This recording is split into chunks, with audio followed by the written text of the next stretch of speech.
little guys. And Just shadows. Yeah, and the cow noses, exactly. We're going to start with the Atlantic's larger one, which is our female. Her name is Spice.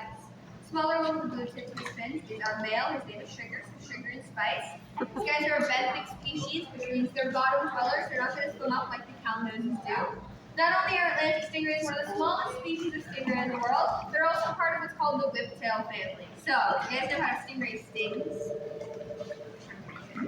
Yeah, they've got like the bars on their tail, and they like whip them at them, and then it does this, and they're like, oh shoot, I gotta get out of here. So stingrays have this thing called a barb made out of keratin, which is the same thing your fingernail is made out of. It's serrated on either end, and it's coated with a light venom. So because these guys are part of the whiptail family, that means their barb is placed about a third of the way down their tail, like you said. So what's going to happen is if you accidentally step on your or by an Atlantic, it's going to whip its tail up in self-defense because it thinks you're a big scary predator, just to them you are, and it's going to sting you. So there's no venom on a stinger that's actually lethal to humans, but it is a puncture wound, like it's a whole barb. So it's going to make for a super not fun day. I'm going to show it to the ER to make sure it doesn't get infected.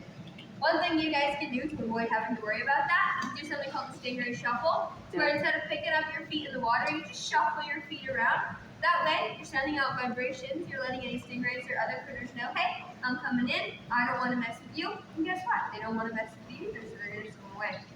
So, we have our Atlantics, now we can talk about our cow noses, our little brown queens. They get their names because they have that little white opening. Kind of looks like a cow's nose at the top of their face.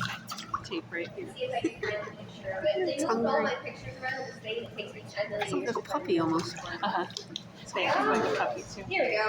Okay, so this little white opening kind of looks like a cow's nose. It's actually not technically their nose, and it's not their mouth either. It's called their rostrum, or their fake nose. So, whereas we have 5 senses, a lot of morphodonts have an extra one. It's called ambulatory lorenzini, which is a mouthful, but it basically just allows them to detect electromagnetic impulses within the water. So like if you have your hand in the tank right now, and if I were to put my hand in your seat, they would be able to feel my pulse, right? So they would know I was there. So cow knows when he's hunting, let's say cow nose is craving oyster for dinner, he's gonna kind of swim along the bottom, he's gonna open and close that cow nose, send out his little electroreceptors, because he has little jelly packet filled pores he uses for that 6th sense, right? And then, once he feels the faint heartbeat or the pulse of an oyster, he's going to swim up, and he doesn't eat the shell, so we don't eat the shell either, right? But he's going to take that oyster into his mouth, which is on the bottom. You can see he's got this adorable little zipper-like smile, set of gills on either side.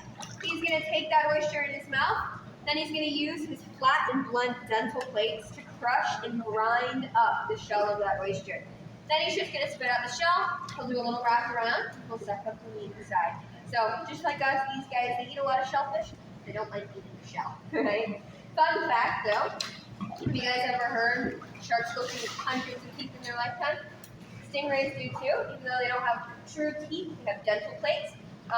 They actually go through and we'll like scoop in through here and we'll find the dental plates of these stingrays. It's really cool. It's estimated they break off a piece of their dental plates every 10 days or so. They're going to consistently grow new ones throughout their whole life, so they do not have to go to the dentist.